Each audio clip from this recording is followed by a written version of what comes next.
औरंगजेब आलमगीर रहमतुल्लाह ताला अलैह, इनको हिंदुस्तान की सल्तनत पर काफी वक्त मिला, काफी वक्त, कई दहाइयां इन्होंने हुकूमत की है हिंदुस्तान पर, तकरीबन 50 साल के करीब औरंगजेब आलमगीर रहमतुल्लाह ताला अलैह। और साथ बादशाहत के आप एक परहेजगार मुत्तकी इंसान थे, उलमा औलिया सबका अदब करना आपका तुर्रे इम्तियाज था।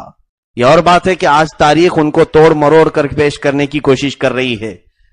औरंगजेब रहमतुल्लाह ताला अलैह के जो औसाफ हमीदा है, मैं आपको बताऊं उनका एक खास काम, औरंगजेब टोपियां बुनते थे। हिंदुस्तान की बादशाहत, ये हिंदुस्तान नहीं, उस वक्त के हिंदुस्तान में अफगानिस्तान तक की सरहदें थीं, पाकिस्तान बांग्लादेश सब इसी मुल्क में था। इसकी सरहदें उतनी लंबी थी, इतनी बड़ी सल्तनत का वो मालिक, लेकिन अपनी कमाई के लिए वो रोजाना टोपियां बुनते थे और कुरान पाक अपने हाथ से लिख करके, अपने हाथों से लिख करके इस चीज के अमल के जरिए से वो अपने घर को चलाते थे। कौमी खजाने से उन्होंने पैसे नहीं लिए, हत्ता के टोपियां बुन करके उन्होंने जो पैसे जमा किए, उन्हीं पैसों को रख करके वसीयत किया कि इसी पैसों से मेरा कफन खरीदा जाए, कौमी खजाने से मेरे कफन के लिए भी पैसा ना लिया जाए। औरंगजेब, जिसको 50 साल की हुकूमत मिली हिंदुस्तान की, वो कोई मोहल्ले का कारपोरेटर नहीं, एक जगह का नेता नहीं कि जैसे ही हुकूमत हाथ में आए तो सबसे ज्यादा लूट खसोट शुरू हो जाए और जगह जगह इनके नाजायज कामों की इमारतें खड़ी हो जाएं। औरंगजेब का महल कहां है आज? औरंगजेब की सल्तनत 50 साल रही हो, कहां उन्होंने क्या क्या बनाए? जो बनाई वो मस्जिदें हैं जो वक्फ हो चुकी हैं। एक बार उनके पास उनके उस्ताद आए, मुल्ला अहमद जीवन रहमतुल्लाह अलैह, बड़े साहब कश बुजुर्ग हैं जो फिक़ह के बड़े इमाम थे, उन्होंने कई किताबें लिखी हैं। मुल्ला अहमद जीवन या औरंगजेब के उस्ताद से मुलाकात के लिए आए, बादशाह से बचपन में पढ़ाया था। उस्ताद जब आए तो इन्होंने अदब व एहतराम किया, कहा हुजूर कैसे आना हुआ? कहा बस फक्र व फाका बहुत ज्यादा है, गुर्बत और तंगदस्ती भी है। तो बादशाह ने 98 सिर्फ हदिये में दिया अपने उस्ताद को, 98। हालांकि उनके पास जायदाद की ना कमी थी, सोने के सिक्के अशरफियां भरी होती, 98 जो है अपने उस्ताद को दिया कि हुजूर कबूल फरमाए। वो ले लिए, लेकर के चले आए, जौनपुर के रहने वाले थे। तो जब उधर आए तो उन्होंने उस 98 से कपास खरीदा या कुछ बीज खरीदे और उससे काश्तकारी शुरू किया। उस काश्तकारी में बरकत इतनी हो गई कि अल्हम्दुलिल्लाह उस माल को बेच करके कई पैसे आए उसमें, और फिर आपने नफा कमाया, कमाते कमाते कई जमीनों के आप मालिक हो गए। 10 साल का अरसा गुजर गया इसी में, 10 साल का अरसा, जब तक औरंगजेब दक्कन की कहीं जंगों में मसरूफ थे। वापस जब दिल्ली पहुंचे, टैक्स वगैरह के मामला देखते थे, खिराज, तो एक वजीर ने कहा कि हुजूर मुल्ला अहमद जीवन आपके उस्ताद हैं, उन पर भी टैक्स लगाना चाहिए, आज बड़े बड़े माल के वो मालिक हो चुके हैं, उनकी कई जायदादें हो चुकी हैं, उनके कई गुदाम हैं उनके माल रखने के। कहा क्या बात करते हो? वो फक्र फाका में थे, तंगदस्ती में थे। बुलाओ। हजरत मुल्ला अहमद जीवन रहमतुल्लाह अलैह को बुलाया गया, उनसे जब हिसाब तलब किया गया, जाहिर सी बात है इनकम कहां से आई आपकी, ये जरूर पूछा जाएगा। आज भी अगर आपके पास अचानक माल आ जाए तो पूछा जाएगा कि कहां से आई है इनकम। मुल्ला अहमद जीवन रहमतुल्लाह अलैह ने कहा कि बादशाह सलामत, औरंगजेब आपने जो 98 दी थी उसी की बरकत है, मैं उसी में कमाया और इतना बढ़ गया।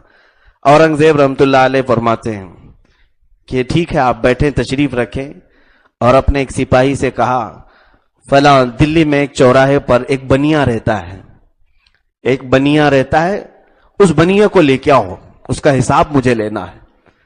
वो बनिया आया, कहा कि मुझे तेरा पूरा हिसाब चाहिए, तेरे पास कितना माल आया और कहां कहां खर्चा किया।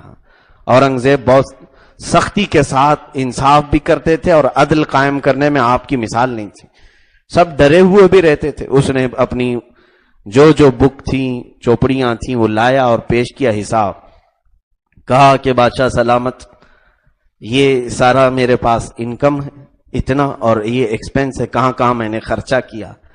तो उसमें से एक जगह 1 रुपये के खर्च पे उसने लिखा था कि ये कहां है, कहा कि ये मालूम नहीं। آپ نے طلب کیا کہ مجھے یہ 1 روپے جو تو نے خرچ کیا ہے وہ مجھے بتا. تو اس نے کہا کہ بات در حقیقت یہ ہے کہ بارش کا زمانہ تھا اور میرے گھر کی چھت ٹوٹ رہی تھی، تو میں باہر گیا مزدوروں کو لانے کے لیے کہ کوئی مزدور مل جائے. رات کے وقت بارش میں کوئی مزدور نہیں ملتا تھا. ایک مزدور بڑی مشکل سے ملا اور اس سے میں نے بھاؤ تاؤ کیا تو اس نے کہا 1 روپیہ لوں گا، 1 روپیہ لوں گا. تو کہا کہ ٹھیک ہے. میں اس کو مزدور کو اپنے گھر لے آیا، وہ چھت کا کام شروع کر دیا، تعمیری کام جیسا بھی ہو رہا تھا، لیکن اس کی ایک شرط تھی کہ فجر کی نماز سے پہلے وہ چلا جائے گا، فجر کی اذان سے پہلے وہ کام ختم کر کے چلا جائے گا، فجر کے بعد وہ کام نہیں کرتا تھا. کہا پھر وہ اس مزدور کو میں نے کام پہ لگایا. اس نے جب چھت کا کام شروع کیا، آدھا کام ہو گیا تھا تقریباً، اذان ہونے کو آ گئی. کہا میں چلتا ہوں، اب میرا کام ہو گیا، اس کے بعد میں کام نہیں کرتا ہوں. کہا میاں تیرے سے میرے کام پر جو اتفاق ہوا ہے وہ 1 روپیہ کا تھا. اس مزدور نے کہا اگر میں کل زندہ رہا تو بقیہ کام کروں گا اور آدھی اجرت مجھے اس کی دے دو. تو یہ کہتا میں 1 روپیہ نکال کر کے الگ رکھ دیا، اس کو 98 دے دیا، اور 98 کل کے لیے میں نے رکھ دیا، باقی کی 98 آئے گا. لیکن وہ مزدور دوسرے دن آیا نہیں، میری چھت ٹھیک ہو گئی تھی. پھر میں نے مزدور کو طلب بھی نہیں کیا، وہ 98 ایک گھر پہ رکھی ہوئی ہے اور ایک 98 اس مزدور کو دے دیا میں نے. وہ مزدور رات کو لے کر چلا گیا. اورنگزیب عالمگیر رحمت اللہ علیہ اپنے استاد ملا احمد جیون سے کہتے ہیں حضور وہ مزدور کوئی اور نہیں، وہ اورنگزیب تھا جو رات کے وقت اس طرح سے گھومتے تھے. کہا بنیا تو جانتا ہے کہ وہ تیرے گھر ٹھیک کرنے کے لیے جو مزدور آیا تھا کون ہے؟ وہ نہیں پہچانا. کہا اورنگزیب تھے. یہ رات کے وقت کسی کے گھر کو ٹھیک کر کے 98 مزدوری کمانا. کہا مجھے یقین تھا کہ وہ میرے ہاتھوں کی کمائی تھی 98، وہی میں نے آپ کو ہدیہ میں دیا تھا، اور اس حلال کمائی میں اللہ نے آج اتنی برکت آپ کو عطا کی ہے. میرے عزیزوں ایک 98 بھی اگر حلال طریقے سے لاؤ گے وہ بہت برکت پیدا کرتی ہے، بہت